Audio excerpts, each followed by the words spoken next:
Hello, 7th grade students. In keeping with our theater day with Ms. Stanton and Ms. Elevitz, our spirit day, I'm sporting my Chewbacca outfit. Yes, Chewbacca. And I hope you enjoyed having some attire on today. We certainly did. We are continuing with our book, Refugee. Need to read a little bit more today, I think. We are on page 40.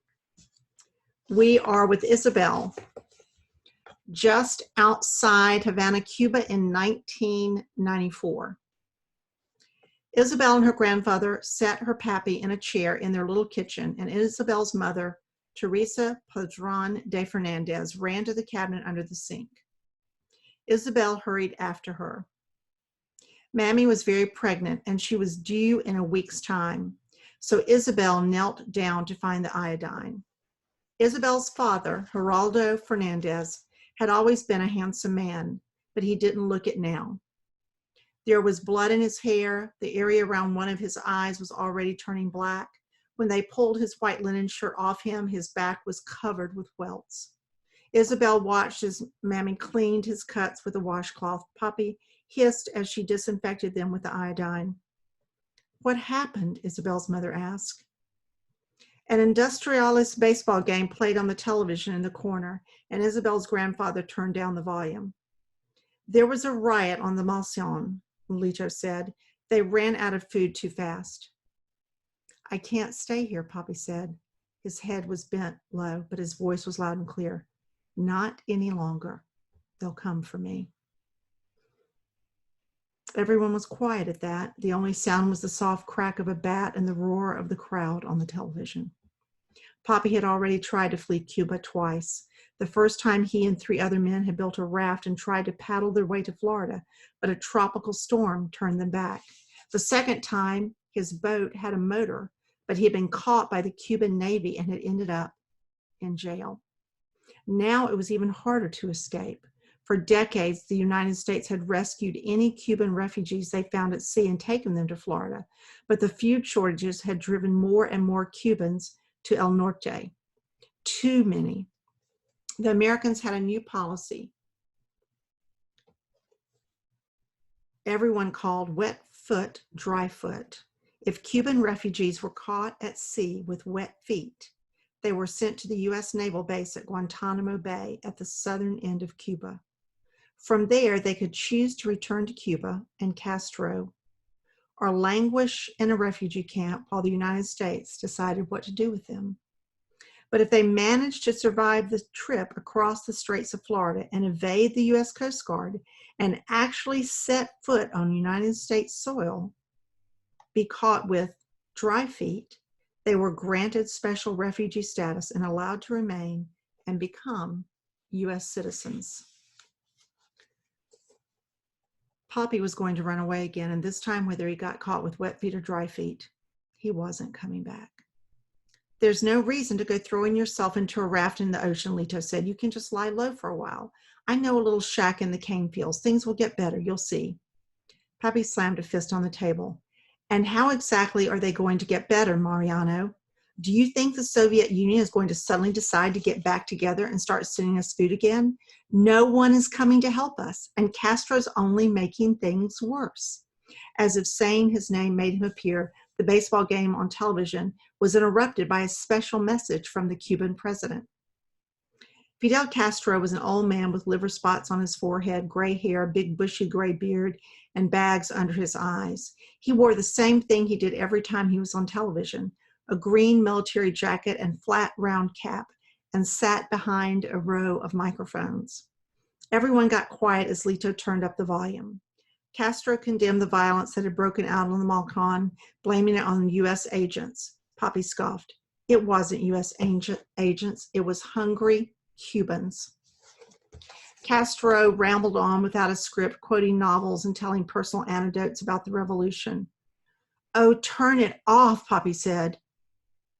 But before Mommy had reached the set, Castro said something that made them all sit up and listen. We cannot continue guarding the borders of the United States while they send their CIA to instigate riots in Havana.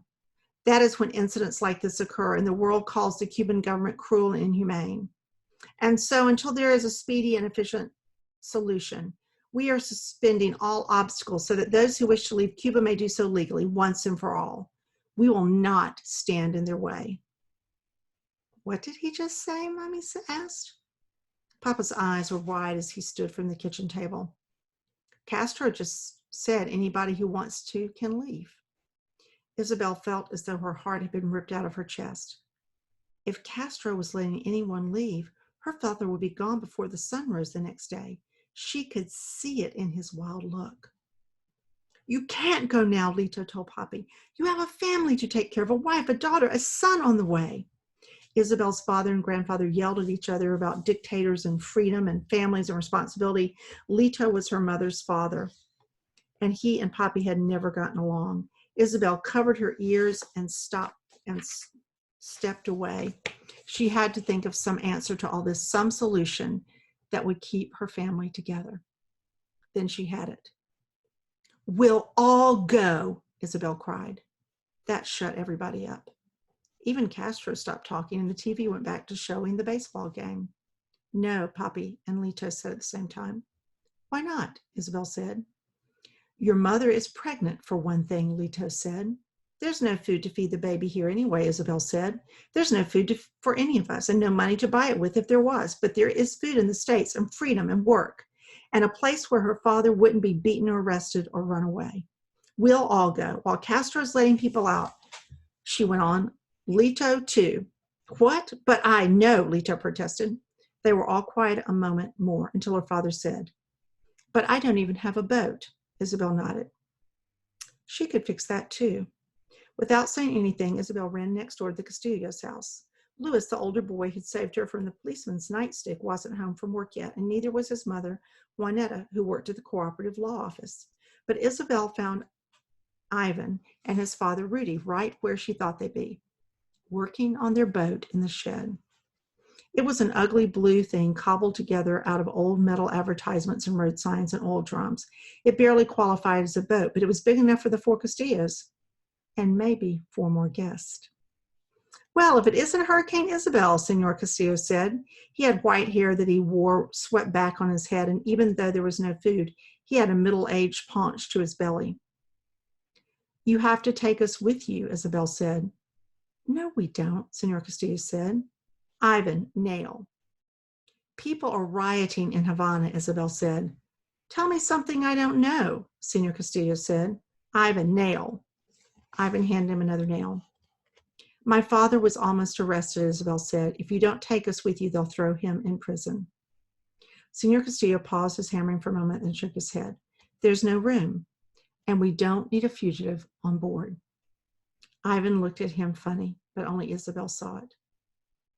Please, Isabel begged. We don't have any gasoline anyway, Ivan said. He put a hand to the motorcycle motor they'd mounted inside the boat. We're not going anywhere soon.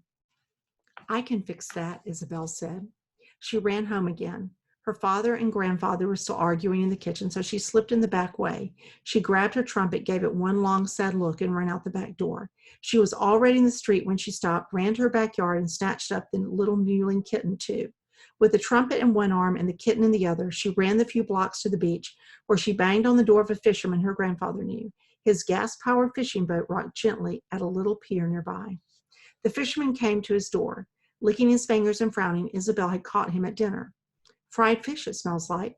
The kitten's nose sniffed eagerly at the air and it meowed. Isabel's stomach growled. You're Mariano Pedron's granddaughter, aren't you? The fisherman said. What do you want? I need gasoline, Isabel told him. Is that so? Well, I need money. I don't have any money, Isabel said, but I have this. She held out the trumpet. Isabel regretted that its brass was a little tarnished, but it was the most valuable thing she owned. The fisherman had to take it in trade. What am I going to do with that? He asked. Sell it, Isabel told him. It's French and old and plays like a dream.